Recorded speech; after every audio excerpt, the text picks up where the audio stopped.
Welcome back to the Coupang Global Services YouTube channel. Today we're going to be going through how to view and fix listing rejections. By the end of today's video, sellers should be able to quickly locate rejection notes and understand how to take action to fix rejected listings. Is your product listing rejected, but you can't figure out why? Let's fix that in under 5 minutes. Many sellers struggle to locate rejection notes, making it difficult to understand what went wrong and how to fix their listings. From the left-hand navigational menu in WING, click Manage Products. Once you have clicked Manage Products, select View/Edit Products. Here, you can find and click the rejected item. At the top of the page, review the rejection notes.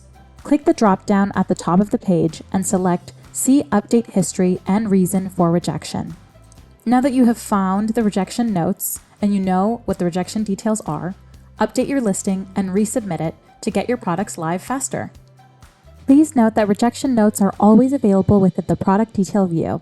Sellers must actively open dropdown if notes aren't immediately visible, and finding the issue is the first step to fixing and resubmitting these listings. Thank you from the Coupang Global Services team. For more information, please head to our YouTube channel or to CoupangGlobalServices.com.